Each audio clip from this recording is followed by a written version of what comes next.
Hey everybody, my name's Indy, and this is Indie Game Business. That guy way over there, that's Jay, and this is Jen MacLean in the middle. She is Executive Director of the IGDA, International Game Developers Association. Yes, and today we are also giving away a one-year membership to the IGDA. Thank you so much to the IGDA for this. Yeah, type in !raffle to join, but I'll be shouting that out intermittently through the stream. Hope you guys got your coffee or beer, Jay, whatever it is. Look, it's 12 on a Wednesday. So if it was 12 on a Friday, it would be different. It's 12 on a Wednesday. Okay. I have a soccer game tonight. So, but yeah, Jen, welcome. It is wonderful to have you here on the show. And we can start wherever you want to start. It's tell us about because I looked into your origin story and I have a beef to pick in there somewhere, but tell us how you got into the industry and how you got to where you are, and then a little about the IGDA for those who don't know and what you do, and we'll start there. So I grew up playing games. I was 7 when I got an Atari 2600 for Christmas, and you could not get me off of it. I went from there to the Infocom text adventures on my Commodore 64, and then Ultima 4 on the Apple II, and just fell in love with games. But I never thought I'd actually help make games, because only rock stars do that. Normal people don't make video games. That's craziness. And I went to college for international relations and ended up joining the fencing team, of all odd pastimes. And as part of the, when I joined the fencing team, my coach was a playtester at Microprose, which is well known for Civilization and F-15-3 and a bunch of other flight sims, Gunship 2000. And they were hiring playtesters one summer, and he said, "Would you like to come interview?" And I said, "Are you crazy? Yes, of course I want to come interview to be a playtester." That was the easiest question anyone's ever asked me. So I ended up going to work for Microprose as a playtester, working on a game called Darklands, which was a role-playing game set in medieval Germany. Really cool conceit, really buggy game. Shipped with about a 300-page bug list. And this was, before you did easy online updates. It shipped on 10 floppies, and we had playtest in a long hall in the office. And one of you take your floppy, you pass it down, you'd wait for the next one, you pass it down. And I loved it. And I ended up saying, forget this international relations stuff when I graduated, forget joining the State Department. I am going to make video games.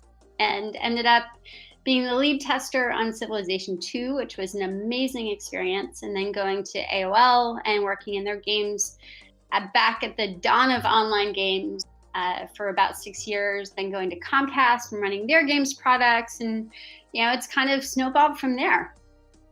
With the IGDA, I started volunteering with the IGDA almost 20 years ago. So the IGDA is 24 years old. It's going into its 25th year. And I started volunteering in part because I wanted to meet more game developers, but also because I thought it was really important to give back. And so I helped write one of the first white papers on casual games, and ended up being on the board of the IGDA from 2007 to 2011, and chair of the board for part of that time, and was still involved in the IGDA Foundation. And last summer, the IGDA asked if I would consider coming on as executive director. When I said, yes, of course. It's a really challenging job, but it's also an amazing opportunity to make things better for game developers. And we said, look, our organization is at a crossroads, and we have to take a hard look at what we're doing and whether or not it is the right way to support game developers. And as a board, we said, at the end of the day, we want someone to make games for 20, 30, 40, maybe even 50 years, and be able to retire happy and healthy and financially secure, and feeling like they led a life that was meaningful and valuable. And we see ourselves as an organization who's about helping that happen. whether it's for, someone who is just starting out in their career in the UK, or someone who's been in game development for 40 years in the US, somebody who is in Vietnam, somebody who's in Brazil, someone who's in Australia. We want to help every single person on the planet who wants to make games have a sustainable and fulfilling career. And that's the IGDA in a nutshell. That's awesome. And that just brought up another question, that we'll touch on later, is the ageism industry. I wouldn't say victim of it, because it actually landed me this, company I started. But so you were at AOL in the mid to late 90s when there was a game called Neverwinter as one of the very first MMOs. That was the first time I actually got in trouble for playing a game too much, because in college, every room had, you had to have your own phone line, and it wasn't like the company, the college paid for it. And so when I got there for a session, I started playing, even though my phone hadn't been hooked up yet. And the previous tenant of that room showed up one day with this gigantic bill from his phone company and was like, "Are you Jay?" I'm like, yeah, about that. But that was, I still remember, in terms of, getting things started with the MMOs and the early MUDs and all of that sort of stuff. Yes, Neverwinter rings quite a bell for me. So, you at GDC, you said, you're relaunching the IGDA. For an organization that's been around as long as it has. So what does that mean? And, what's going on and what's new in terms of things that are, beneficial to not just indie developers, but developers in general? Yeah. So first and foremost, that means doing a much better job of supporting our chapters and SIGs. So we have over 120 chapters around the world and over 30 special interest groups. And our special interest groups vary from affinity and social groups like Devs with Kids, which you should absolutely join, to groups like Women in Games or Latinx game developers, to professional groups. Our QA SIG, for example, has some really great work on the horizon that they're getting ready to launch. And chapters are a way for people to engage in their local game development community. So as part of that, we'd never formally given chapters and SIGs money before. And we said, look, these are our most important ways of engaging with the community. We've got to do a much better job of helping them. So we now give chapters and SIGs money, both based on the number of affiliated members they have, but also they're able to apply for a grant. So that way, if you have a chapter or a SIG that's getting off the ground and may not have a lot of members yet, they still have a way to get financial support from headquarters. We do a lot more in terms of cross-promoting. So we have a great volunteer leader Slack, and we have a channel called Promote This, which is a way for someone to let 150 other IGDA groups know about what they're doing. And, that's been a really important tool to share the good work that everybody is doing. And we're doing things like providing insurance for events, or providing more promotion on our social media channels, or featuring chapters and SIGs in the IGDA Insider, which is our newsletter that goes out to 20,000 devs. The idea to me that, we have these amazing people who are super engaged in their community is, okay, how do we help them be even more effective? How do we help them make a bigger impact? Because we all want the same things. We want game developers to succeed. Let's make it as easy as possible for somebody to do great work in that area. And in addition to our chapters and SIGs, so that's about half of our days. The other half is on creating more and better resources for game developers. And you might have seen recently, we posted some guidelines on social media policies. We posted a white paper on sustainable development practices. We posted a white paper on social VR best practices. More and more, we're going to be investing in creating these resources. And that was one of the reasons why we brought the IGDA Leadership Summit back. We hadn't had a leadership summit since 2015. And we thought that, as an industry, game development doesn't invest enough in training its people. And they certainly don't invest enough in training their people to be great managers. A great manager is an essential buff to a great team. You cannot have a great team without a great leader. And so we thought it was really important that we start bringing people together for this conversation again. And it went really well. And we're going to be doing a leadership summit in 2019 as well. And that's going to be overseas. Yes. So that's part of the IGDA. The I does stand for international. Some people think it stands for independent, but it actually stands for international. And we are really focused on being less US centric and less North America centric. And that means doing more events overseas. So in addition to the Leadership Summit being overseas, being in the EU next year, we're also going to I'll be in Prague for the 4C conference next week. And we'll be meeting with European chapter leaders there and getting to know some of the challenges that our members of the game development community in Europe face that might be different or new or interesting to people who are maybe in Asia or South America or Australia or North America. Which is all fantastic as well. Yeah. It is. I mean, and we've seen for a long time that the IGDA is an international organization, but a lot of the big events and the focus does end up being in the US. And now we've always been an international industry, but as more of the barriers to entry in terms of shipping a game and publishing a game fall, we're seeing a global market come to force very quickly. Yeah. I mean, one guy in Vietnam made millions on a simple little Flappy Bird game. And so there's a lot of things that, need to be promoted, internationally and dealt with internationally. So it's awesome that that's, going on. So before I completely and utterly forget about the question earlier, let's derail for a minute. And, to the folks that are out there watching, if you have questions, absolutely type them in, get them in chat. Indy's paying very close attention. I'm right on and it. We'll get everything, answered.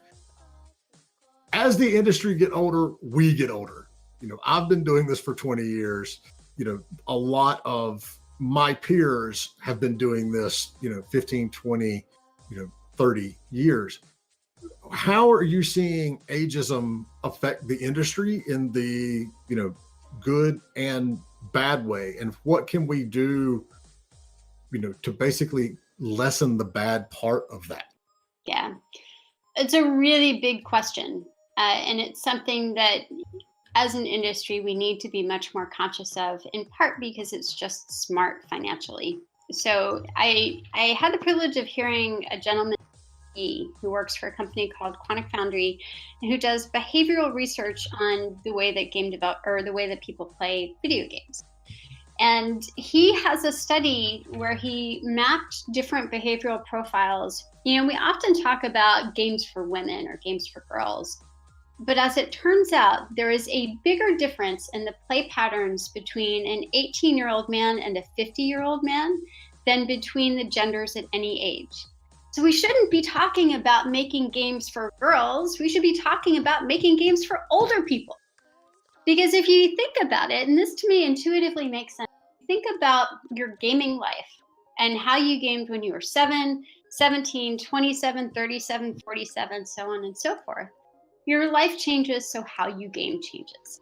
You might have less time to do a dedicated multiplayer session, right? Like you might be playing more on mobile because you're traveling more. You might be playing more on things like the Switch. You might not want to play for the rush of competition, but rather play for the rush of socialization.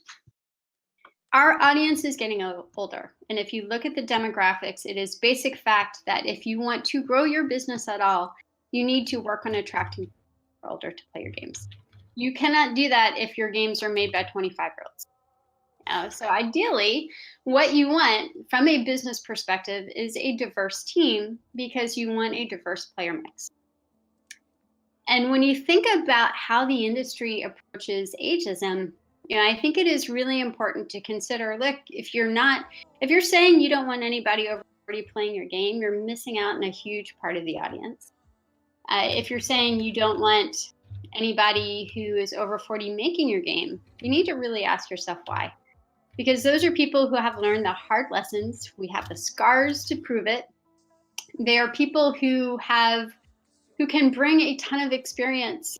And, a lot of the crap that older people aren't going to put up with, so for example, mandated crunch, is stuff we should not be doing anyway. So if you say, "Oh, I don't want to hire Jen because she's over 40 and she has a family, and I want someone who's going to be available for my game 24/7," that is a big problem. That is toxic, and you need to reevaluate your. I think also people, because I'm a live streamer, so, and I don't get this much anymore, but I used to get, aren't you too old to play video games? And I want to go, I grew up with video games. Ever since I was a kid, like you were talking about the Commodore, I would play, what was the game I played? Telengard. I don't know if you ever played that. The Dungeon Crawler, I love that game. Takes you 20 minutes to load it on a cassette onto your, and then that was it. And then the game was just, I mean, you can play it online now in a browser. It takes half a second to load, but I grew up playing video games. So why would I stop? I mean, my mom used to tell me, you'll outgrow that music. No, I never did. I listened to the same music that I did when I was growing up. And it's the same with games. I mean, in another 10 or 20 years, there's going to be like 80-year-old people. Well, you're too old to play games. Well, no, because I've always been playing games my whole life. You know what I mean? And that just really makes a lot of sense, because who's got the money? Exactly. You know? It also, I think, gets into us not being so prejudicial in our definitions of who a gamer is. So I look at my 75-year-old aunt, and she spends more money on games than I do, because she will play the hidden object games and will happily drop money for the freemium purchases and the hints and the extra time. You might look at her and say she's not a gamer. You could look at her iPad and say, well, maybe she's not really a gamer. But the truth is that her money is just as good as yours. And if you are ignoring somebody who actively wants to spend money on games, that's a shame, because you know what? Our business needs more money. It needs more players. It needs more opportunities for people to make great games and for those games to find an audience. And the more that we act as gatekeepers, where we say, well, that person's not really a gamer, they're too old, or that person's not really a gamer, they're a woman, or that person's not really a gamer because they play free-to-play games on mobile, the more that we hurt ourselves. I knew that we had reached full saturation years ago when I was my wife and I had gone to a play, and before it starts, I look over and there's a nun sitting next to us who, if she was 80, I'm saying it was, a blessing, because I think she was far past that. She pulls out her phone and starts playing Candy Crush, and I'm just like, yes, we've done it. We have gotten to everyone. That's it. But I mean, it goes, you're absolutely right. If you don't have that level of input in your, thank you, Elsa. There's the dog. There's the dog. There it is. There's the peanut gallery. We are so, thrilling that she falls asleep in here every single stream. If you don't have those different perspectives on it, you're not going to be able to capture those gamers. And from a professional side, the reason my real company started 8 years ago was because I was looking for a job, and I interviewed with all of these companies on the West Coast, and was flown out to do the full day circuits internally and all that stuff. Not a single offer, over dozens of these. And then, I would look, and 3 months later, there's a 23-year-old contacting me from that company about something that's in that job.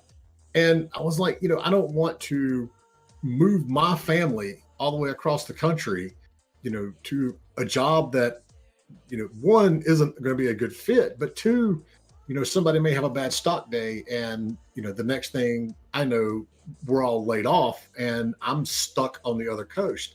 And so while, I got hit face first with that ageism in the industry, it worked to my benefit when I started the consulting firm, because there were, friends of mine that have been doing this for 15, 20, 25 years. And they were, we were venting to each other about the very same thing. It's like, we go out there and we do this stuff, and how can somebody be more qualified than what we're doing? And I was like, what, do y'all want to work with us? And, we'll just start a consulting firm. And so that's basically what got my company started. Having decades of experience may be a downside in some executives' eyes, but from a consulting firm, that's a powerful, message to get out there. So,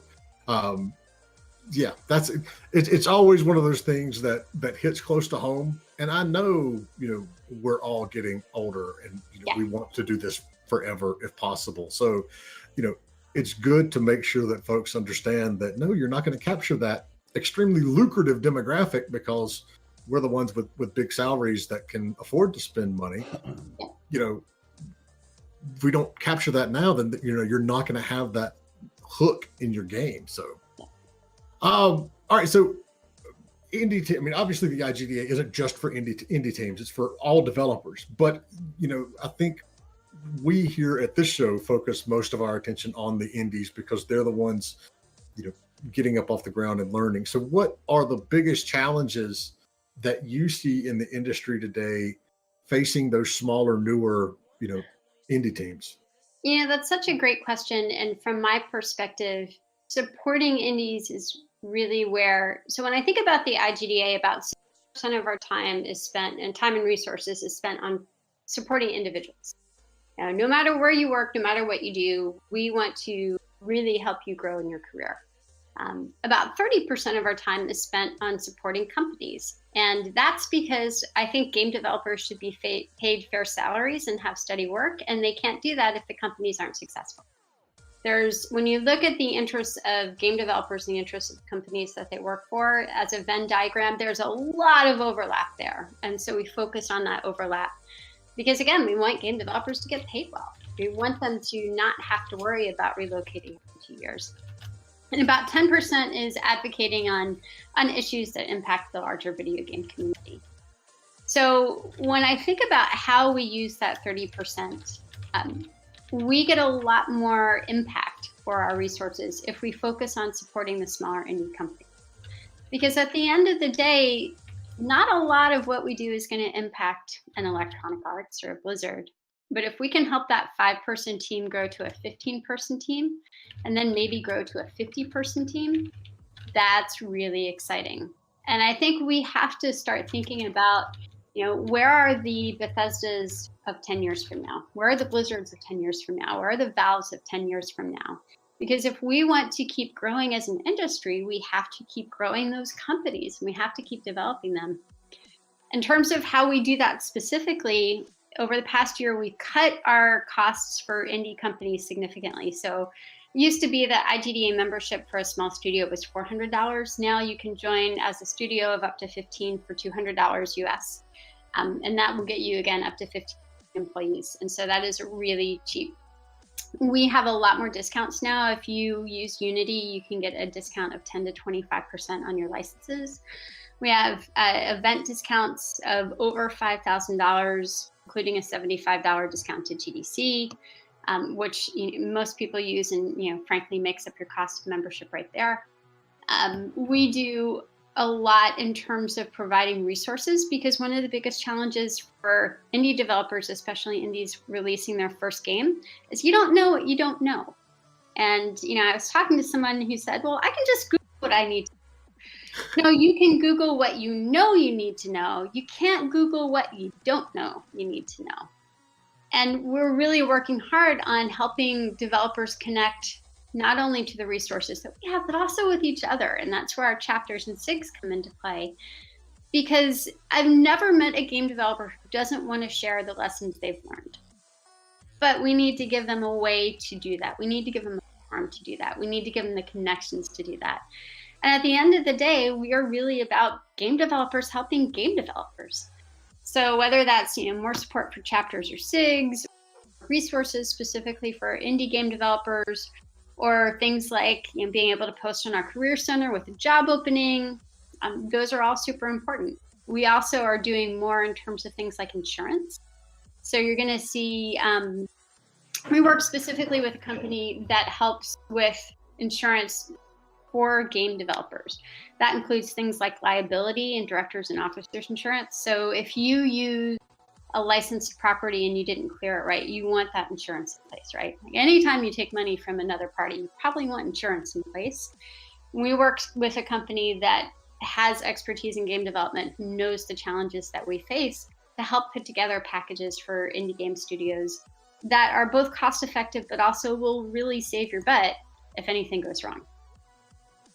can you do me a favor and can you say that saying one more time? That was like a Monday motivation thing. You can Google what you don't know.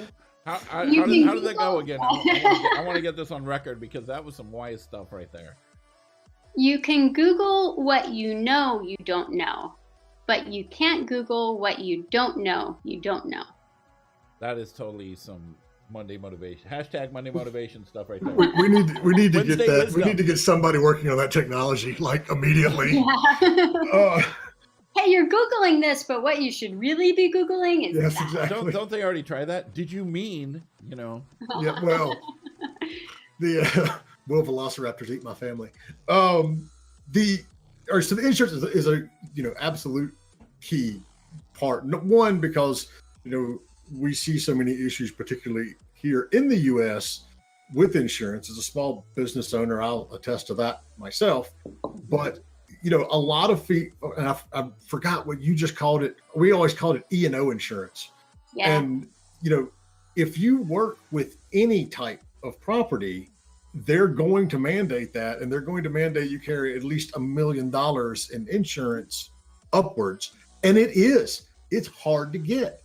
Because they don't, you almost have to find a specialized firm to even get that for a small company. So, to be able to say you're going to need this is one thing, but being able to say you're going to need it, and by the way, here's where you can get it.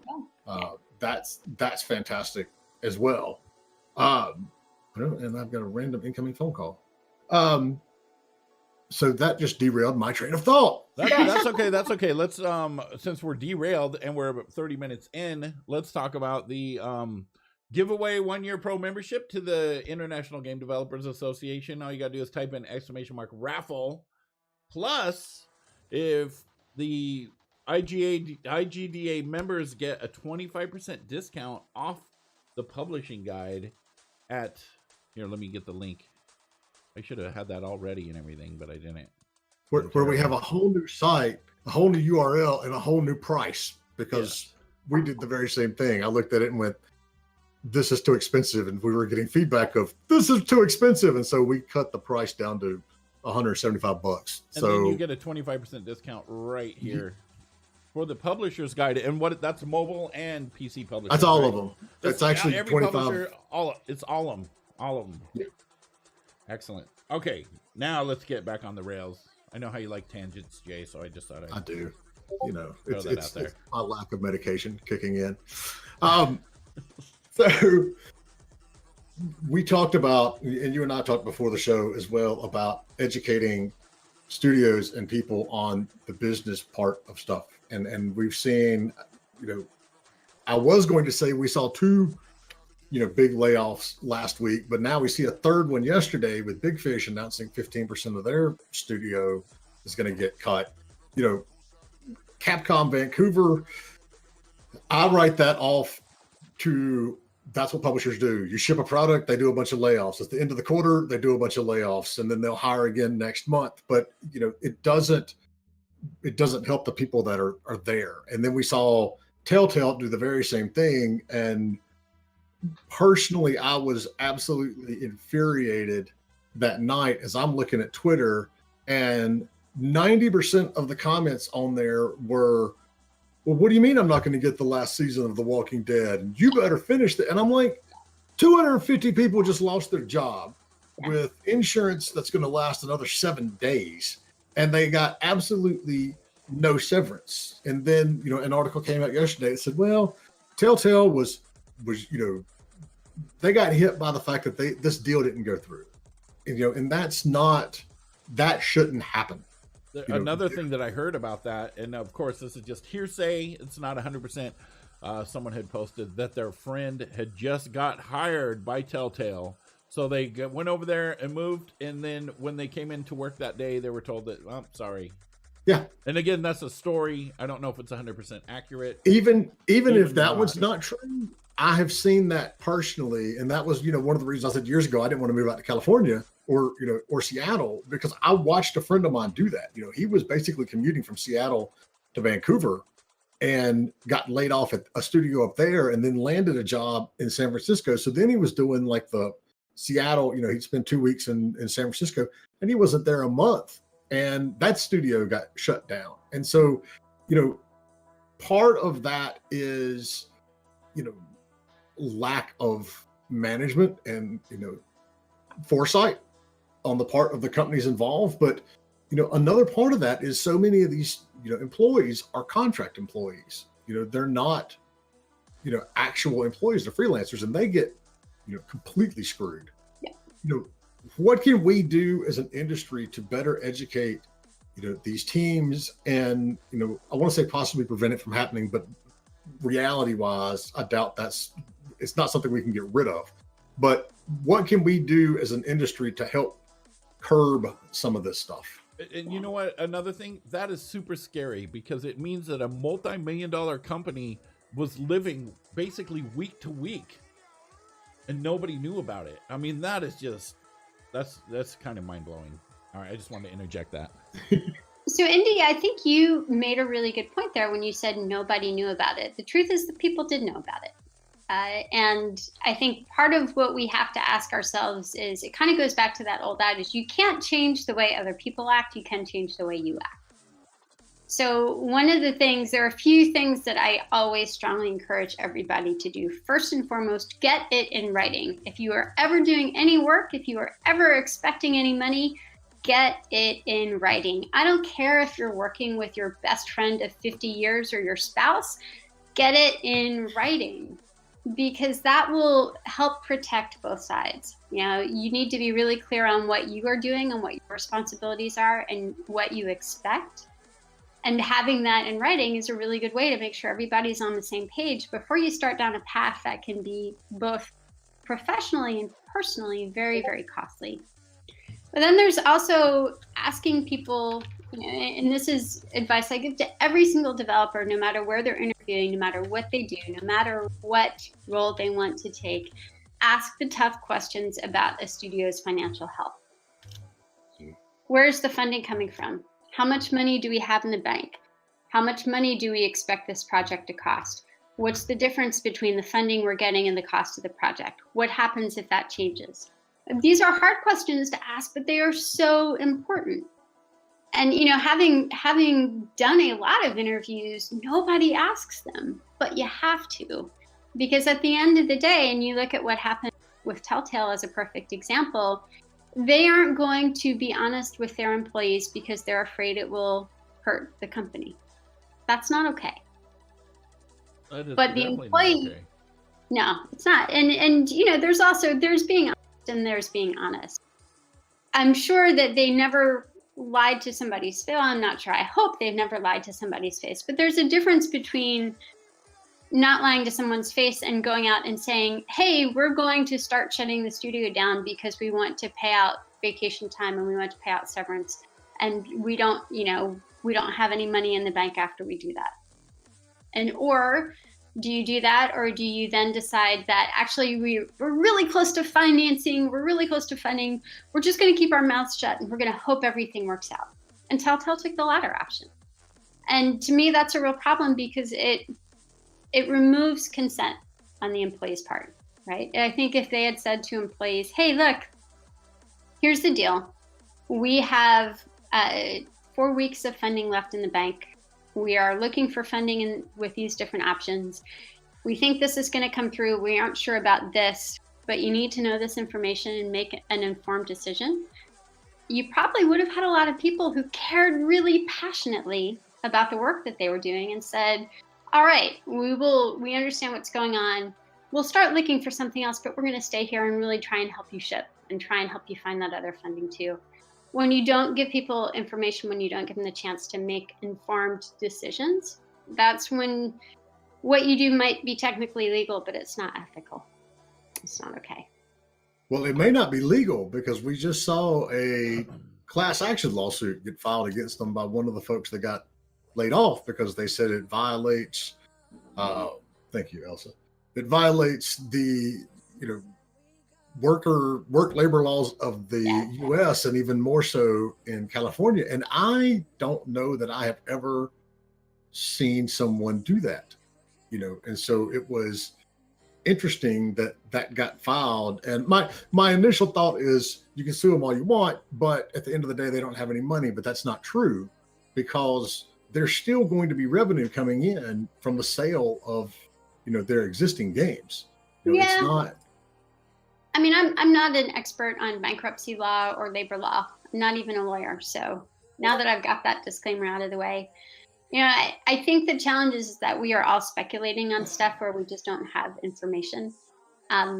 We don't know, for example, like how much money Telltale is making or has made. I'm guessing their sales are not doing very well right. Who knows? But even something like that, I think what is going to be interesting is to see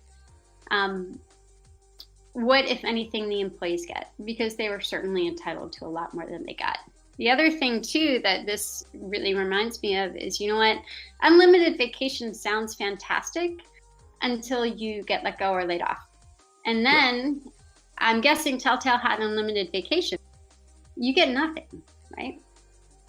So if you are looking at a place that, this gets back to giving developers the information they need as part of the questions about, hey, what's the financial stability? What's the runway look like? How are you finding more money? What's going on here? You should be also asking about things like unlimited vacation and, okay, how much vacation do people take if it's unlimited? What's the approval process? What happens if I decide to leave? Should I go and use vacation before I give you my 2 weeks, right? Because at the end of the day, you're not going to have a company say, oh, we have unlimited vacation. Oh, Jay, you gave us notice. Okay, we're going to give you 2 extra weeks of salary because you hadn't taken any vacation this year. That's not going to happen. No. And, that's something that developers need to be really careful about. Things that sound great and can be great. Unlimited vacation can be an amazing perk if you use it, can also be really harmful. And I see the IGDA's role as being the organization that points this out, because at the end of the day, we want those developers to have sustainable and fulfilling careers. We also want sustainable and fulfilling companies. And frankly, if you are pricing a game that requires people to work 70, 80 hours a week of unpaid overtime, there's a flaw in your business model, right? The math doesn't add up there.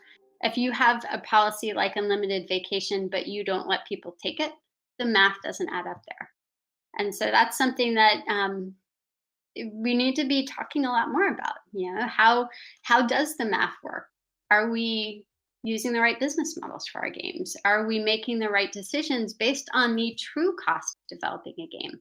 If your turnover is twice the industry average because you require significant amounts of crunch, or you have a hostile work environment, what does that do to your cost? Because turnover has cost. And these are all things that I don't think we as an industry think enough about, and that we need to have hard conversations about, and that fundamentally benefit both companies and employees and players too. You get so much guilt that comes into this, because, and I saw someone had a tweet right after, like the day that the Telltale layoff was announced, and he said, well, yeah, it really feels like all the unpaid overtime and long hours that I put in to make these games great paid off for me in the end, because, I'm like out on the street with no insurance or anything. And if you're not a quote unquote real employee and you're a freelancer, you can't go and get COBRA that, the employees get to cover you for a few months until you find another job. People need to be aware of the fact that when you go into a job interview and they're like, we have a kitchen and we have, ping pong tables and we have, those are incentives to get you to stay at work longer. That's things that come in there. And, there is a big issue with the unpaid overtime and the crunch. And part of it is because we as an industry are willing to accept it. You go, okay, well, this is just the way it is, but it doesn't have to be that way. Right. So. And I look at things like, kitchens and ping pong tables as being really nice perks if they're used appropriately. So I can't tell you, I work from home now, but when I was in an office, I worked through lunch probably 4 out of 5 days, probably maybe even 5 out of 5 on average. And I did that in part because I needed to leave the sane hour to pick up my kids and to actually see them at night. But things like having a kitchen on site, yeah, that's great. As long as it doesn't come with the expectation that we're giving you a kitchen because you're working 12 hours. That's not okay. Yeah. Right. I think you hit a really good point about contractors. I have seen way too many people say, oh, I got this new job.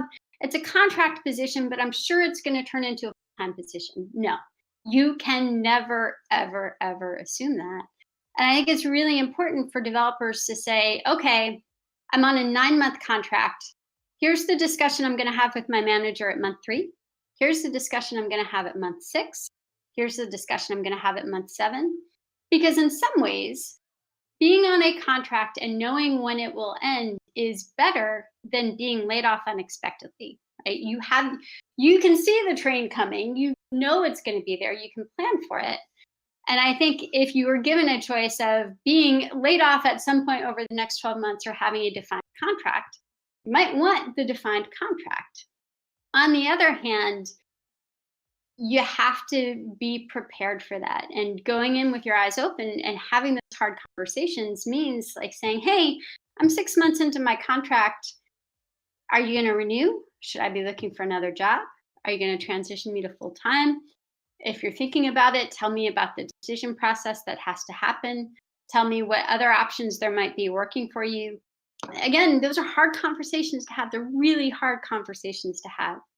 And a good team leader should be having them, but we have a real shortage of good team leaders in our industry.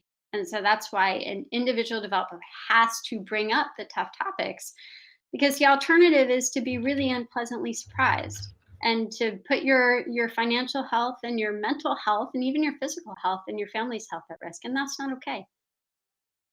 And it's not unreasonable to have a clause in even a freelance or a contract that says, if I am let go for without cause, which means, you didn't like run around and harass everybody or drop F-bombs in the PR meeting and things like that. If you're laid off without cause, you owe me XYZ. I mean, that's something that, going back to my days as an agent, we always push to have in our developer contracts, because we saw publishers kill projects all the time. It's like, all right, look, that's fine. We're going to accept the fact that you can kill this project on a whim.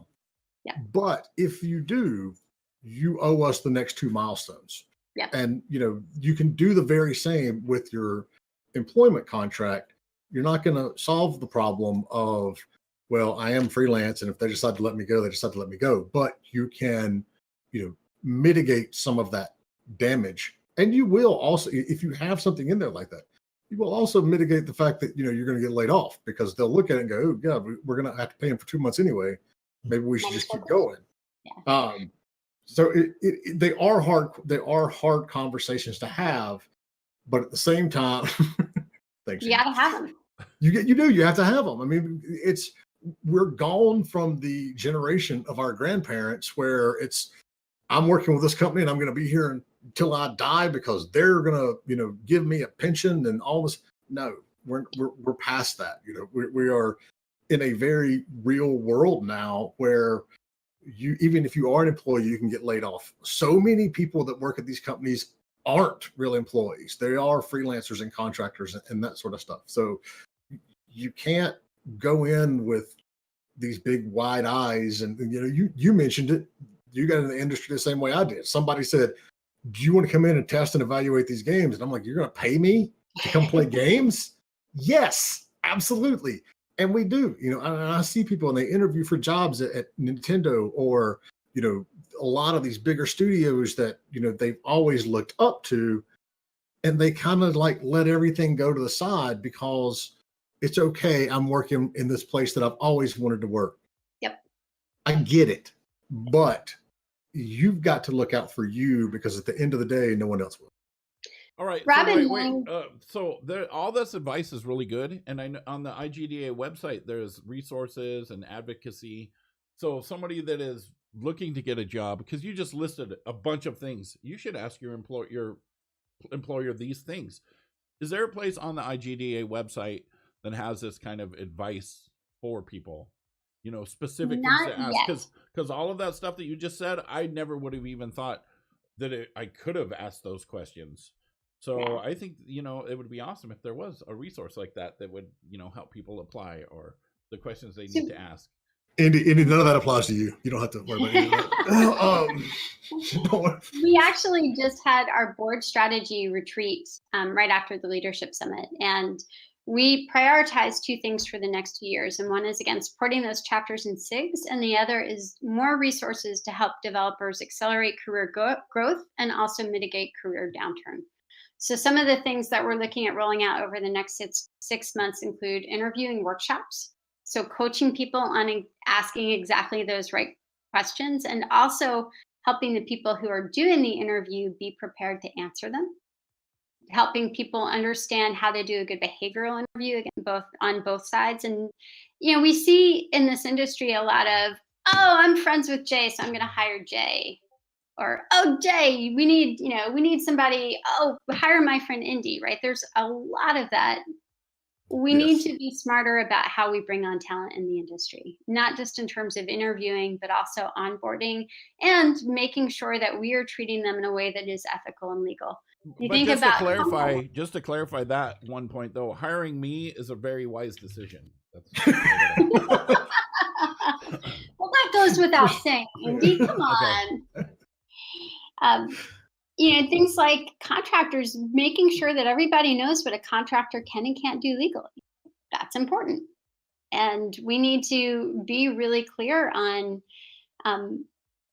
how people should be acting in those situations. So part of our roadmap for the next 24 months, we have a roadmap just like a developer has a roadmap, is doing more one-on-one workshops and trying to do them in a scalable way, doing a lot more webinars. We just brought back webinars, and our first one was on GDPR, which is a really important issue that does not get anywhere near enough attention. Not here. People in Europe are absolutely fanatical about it, though. Yeah, but we all have European players, so it's going to come back and bite us. Exactly. But you don't hear about it much here in the U.S. Well, we had a couple of comments here in the chat. One of them was from Oatmeal. Wouldn't that make you a less competitive possible employee? And wouldn't everyone have to do that, or a large portion of possible employees? I believe he's talking about the asking the tough questions. And then Taller Than You says, presumably you're offering competitive skills and experience to offset that. If the only difference between your offer and another contractor's is how much it costs to cancel your contract, you have a slim chance anyways. And if that's a deciding factor in who to hire, i.e. the company prefers contractors that are easier to let go, then you probably don't want that job anyways. That actually makes a lot of sense, for sure. Yeah. Then that means you need to be more skilled than someone that wouldn't do that. And let's be honest, if a company is not going to hire you because asking them questions about their financial stability, gets back to the comment, right? You don't want to work there. If you're going to be upset that your team is asking smart and hard questions, you're not a good place to work. And to give it's like when I tell our clients on the law side, and again, I'm not a lawyer, but there is, as I call it, law, and then there's reality law. It's, you may have a clause in your contract with that publisher that says if you cancel without, telling us, you have to pay us 6 months or $1 million or whatever, and that's perfectly fine. But if that publisher is completely out of the, gone, then you have no way of getting that money, back anyway. I know the reality is sometimes we're in a position where we need to take that job regardless of anything, because we need that paycheck. And we do have to skimp on asking some of the hard questions, because if we don't, that job's going to go somewhere else. You can't, the realistic view is you can't always say, I don't want to work here. Yeah. You can say, I'll take that job and I'm not going to stop looking. Yes. But, I know we don't live in that. I wish we did live in that wonderful world where everyone would do that. But, you just can't.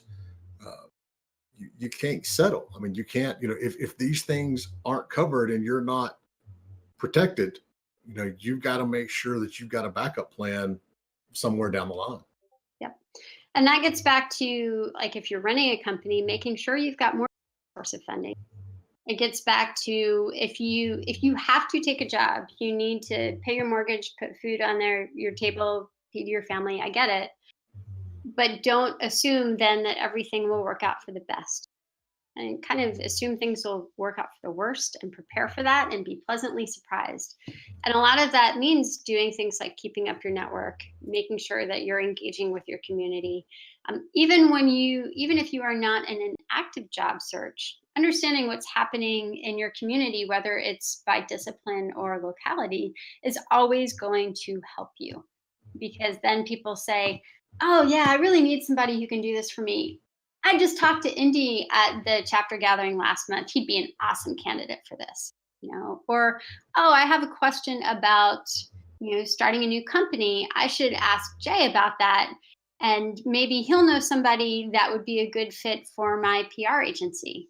And, hey, Jay, can you recommend somebody to do this? Yeah, of course. Here you go.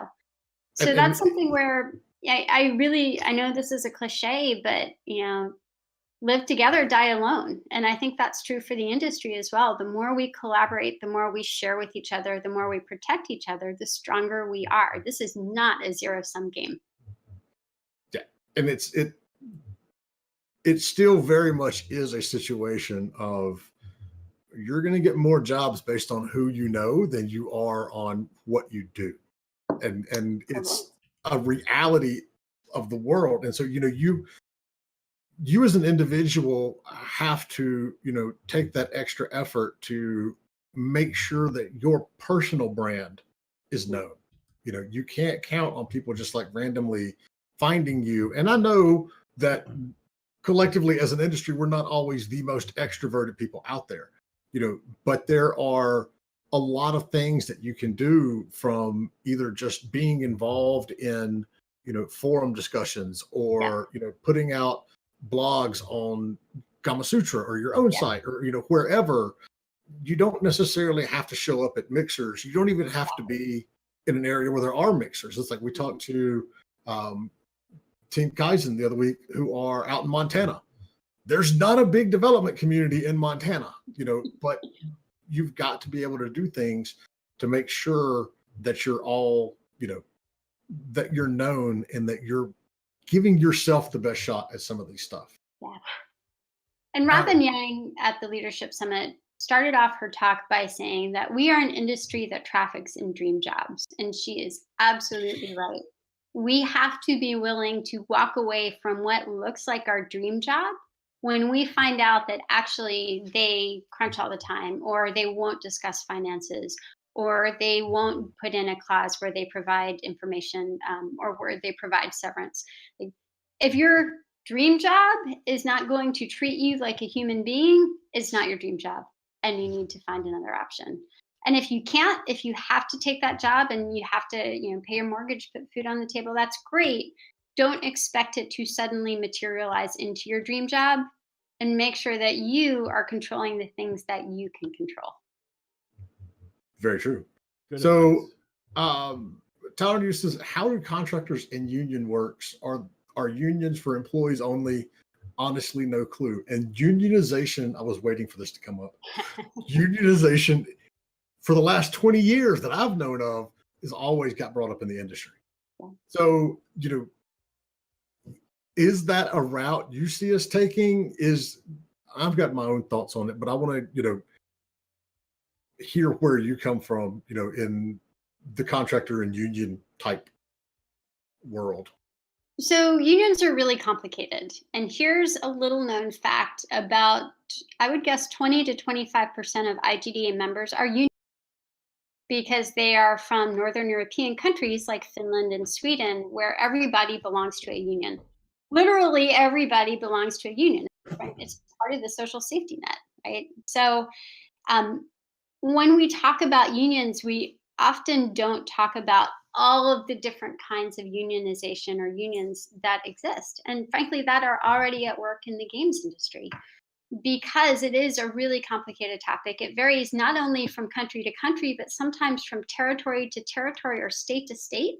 If you look at local unions and how they work, and it's not something where I think you can easily say, yes, unions will solve everything, or no, unions are terrible, because the truth is a lot more complicated than that. I think what we do need is more discussion about unions and also about the challenges that game developers face. That discussion, that exchange of information is always a good thing. And when we look at the ways that other countries, for example, handle things like unions or even handle things like healthcare, and what that does in terms of freeing people up to be able to leave a bad job and go to someplace better or start their own company, or even know that if they do get laid off, they're not going to be homeless. I think that's something that's really important to look at and to say, no matter where we are, okay, what are the issues that are unique to my community and unique to my situation? What are the ways to address them? I did not actually know that most of our Northern European folks were already unionized. That's news to me. Yeah. So IGDA Finland is one of our largest chapters. They have over 700 members. And because unions are built into the fabric of society, everyone belongs to a union. In Sweden, there's a union, and I'm not going to try and pronounce it because I'm going to totally butcher it. But pretty much if you work in Sweden, you belong to a union. And it's a very general union. So they don't advocate necessarily in game dev specific topics, but they make sure that if your company goes out of business, you have a safety net. That's awesome. Yeah. I mean, it's very, and this is why I've just kind of for years rolled my eyes when someone says, we need to unionize. It's very hard to collectively unionize a global market, because there's somebody constantly working harder than you to do something. And, when I talk to, schools and from middle school, elementary school up to high school and college, one of the first things that I tell the teacher is, don't expect me to walk into this classroom and tell all these kids to go get a college education so they can work in our industry, because it doesn't always work that way. It's how hard are you willing to work to, put yourself ahead of somebody else? And there's always somebody who's willing to work harder. That whole Nike campaign years ago that, said there's somebody out there practicing right now. What are you doing? That's the reality of it, and with a global workplace where, one of the I'm not in San Francisco, obviously, but, it's like one of the things I saw coming out last week was, a decent place to live in San Francisco is going to cost you $3,000 a month in rent. The reason that my company is remote based and I'm in North Carolina is because that's like twice my mortgage. It's ridiculous, the amount of money to me. And we can run a smaller, more lean company this way. And so, it wouldn't do good to unionize between those two, because we're always going to be on the lower end of the pay scale, or we're going to be drastically, overcharging to make up for, the right somewhere else. And then we got to worry about somebody in Europe or Eastern Europe or South America or Southeast Asia. There's a lot of other areas that you just can't realistically do it. Yeah. And it is a really complicated issue. And, I've heard some people say, well, talent in the US is so good that no one will go offshore. And that's just not true.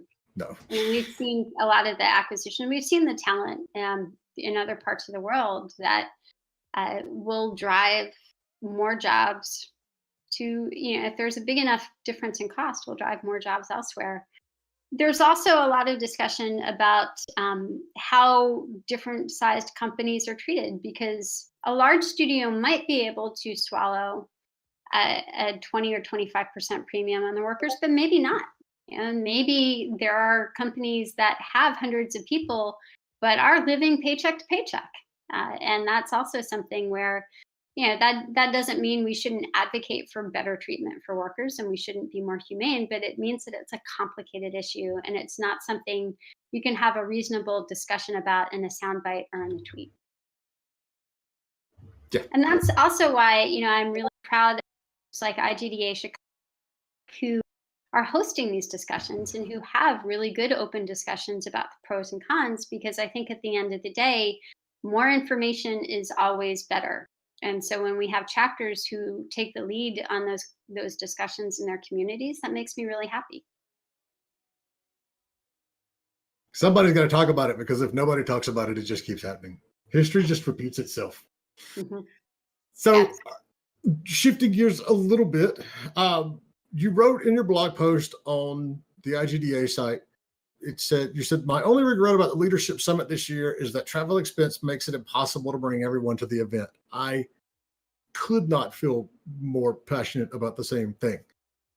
We've seen the rise of these virtual conferences who legitimately, it's easy to say there's a low barrier of entry there. You may not be getting the same quality of speaker and knowledge, but that is not the case. These summits and video conferences have been, stacked with the very same people that speak at GDC. Mm-hmm. And I was getting ready to say ECTS and show my age, but that's not the show anymore.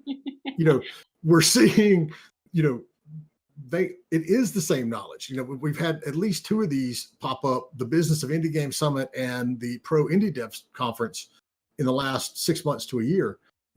We as in, the Powell Group, my company, we have a YouTube library where we go and we pull, quality conference talks that are out there in the public, realm, and just kind of like curate them and stick them in a library together. Do you feel that this new level of, video knowledge and tapping into that technology that we have now, is that going to be a new trend? Do you see any movement to open up, digital passes to conferences? So maybe I can't afford to go to San Francisco for a week, but I would like to watch some of the business track at GDC. Where do you fall on that? Do you think that's something we'll actually be able to push, some of these bigger conferences into? Yeah, I think it's critical. So GDC Vault is great, but it also costs money. And to me, one of the things we need to do is remove as many barriers as possible to game developers succeeding. And that means giving them access to information. So with our Leadership Summit, for example, we recorded every talk, and we're going to be posting all the talks, because we recognize not everybody can take 2 days off. Not everyone can fly to Austin. There's cost. There's also more and more barriers just in terms of even getting into the country, unfortunately. We need to be aware of that, and we need to make sure that we are not inhibiting access to information to somebody just because of their financial status or because of where they live. So for us, as much as possible, we want to put things online. We want to make it accessible. And I think what you're doing is exactly right, because we are stronger together when we help each other out. We end up with a better community, more games, more game dev jobs, and more for everybody. And we're not just making something up here. I mean, it's a model that's already proven. And there was a show in Germany earlier this year. I don't remember if it was Reboot or who it was, but they actually broadcasted all of their lectures live anyway for free. And we've got Activision Blizzard. I just pulled it up to see how much it was this year. $50 selling a virtual ticket to BlizzCon. This business model already exists, and it doesn't necessarily always have to be free. Even these shows that I mentioned, there were free options, but I know you could watch the Business of Indie Game Summit free, live. But if you paid, I think it was like $50 or $100 or something like that, you got access to the archive and you could watch them even early, whenever you wanted to. We're not talking about something that can't be done. No one's thinking about it. It can be done, and it has been done. And, I'm with you. I want to see a lot more of these conferences open it up and say, hey, we understand you can't always be here. I want to know how you can watch a live video early. You just stumped me on that. They did like a you're right. I know what you mean. Sense. It's like we're going in 4D now. We're dealing with time travel. You know what I mean? Don't wrap me up on technical stuff. I'm the comic relief of the show. That's what I do. I thought you were the pretty one. I thought that's what. Oh, that's right. The pretty one and the comic relief. Yes, exactly. All combined into a beautiful ball of humor. All right, so I got one more question, because we're past the 1 hour point, and I know you're busy. For folks that are out there, if you have questions, throw them in chat. And don't forget, we've got the giveaway. We're going to be giving away a free membership here shortly. What is the value of that membership, anyways? It is $50 US. Nice, excellent. Good question. And if you use Unity or go to GDC insurance, the actual discounts you get are a lot more. Nice. That's really affordable. $50. Yeah, so we actually have different membership tiers. We have a financial hardship tier that's only $25. And that's for people who might be laid off or looking for a job, or even just indie developers who are working another job to make ends meet. Right? We recognize that sometimes people can't afford even $50 a year. And we want to help everybody succeed. So if you're a student or you have financial hardship, you can join for $25 a year. If you're a professional, you can join for $50 a year or $90 for 2 years.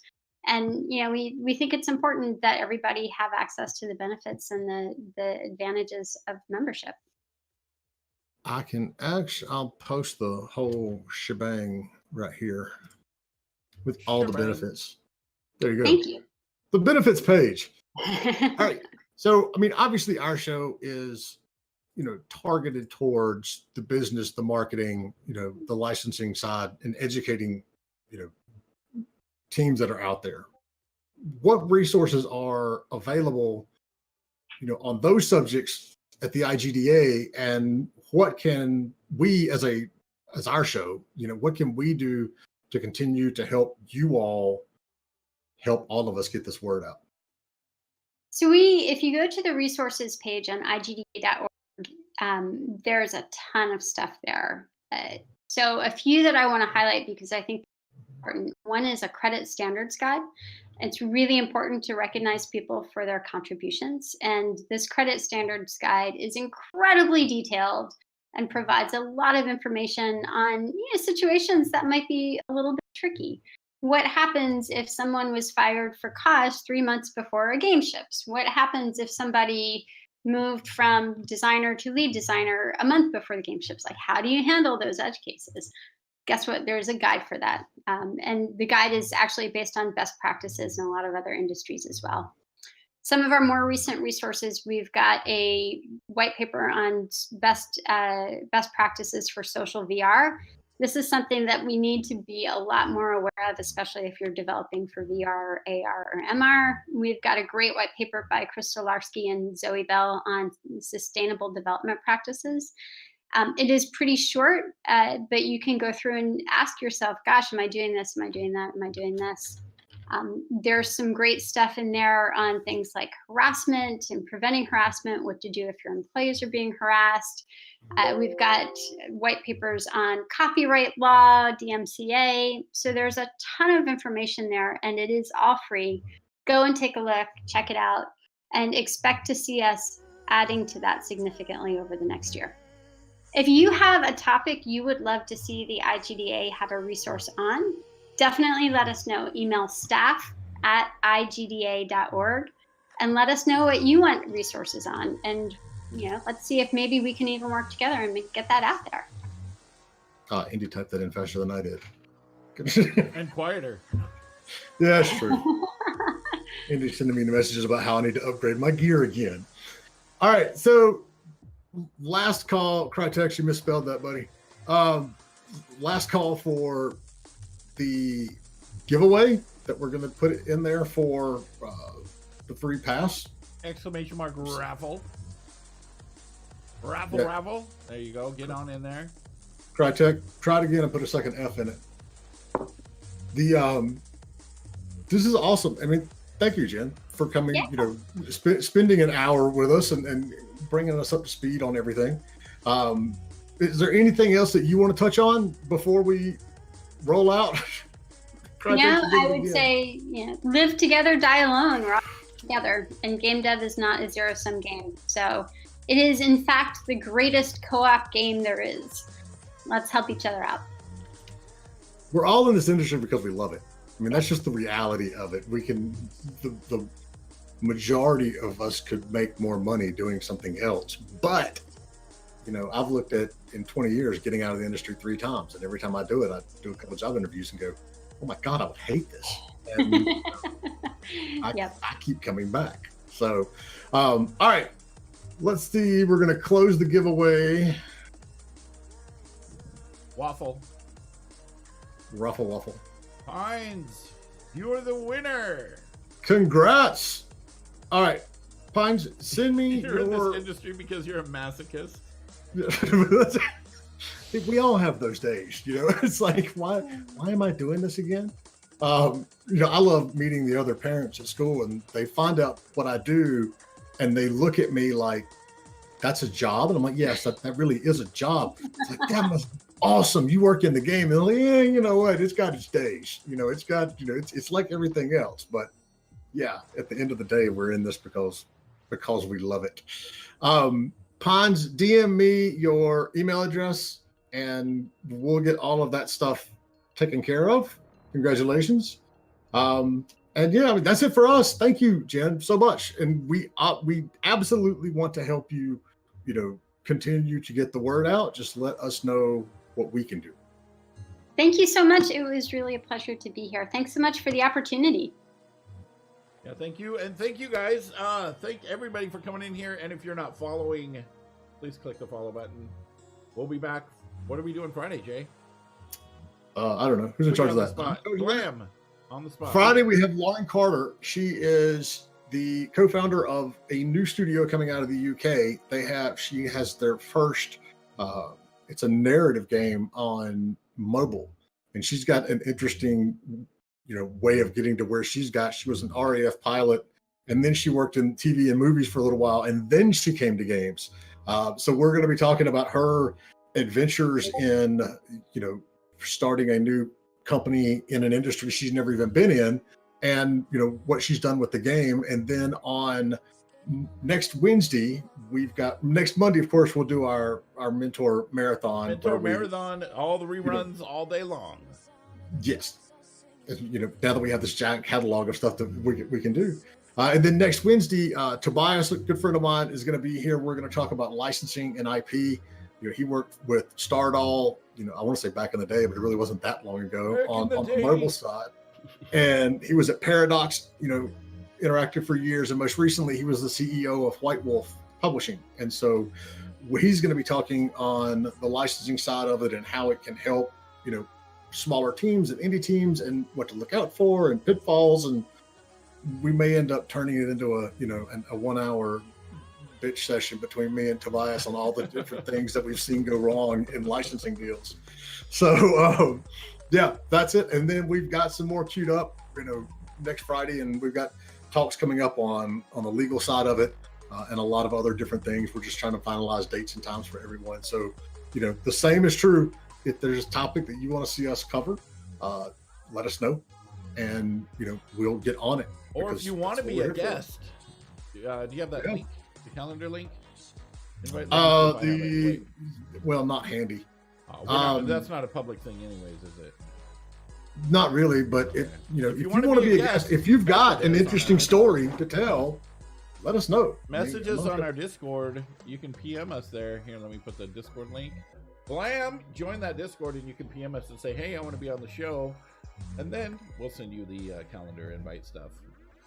Because, you know, I know a lot of people, but I don't know everyone. Jen is here because of a friend of mine that said, you need to have Jen on. And I was like, yes, you're right, I do, but I don't know how to reach her. And so here we are. All right. All right. Thanks, everybody. Peace out, everybody. Thank you. Thanks, Jen. Bye.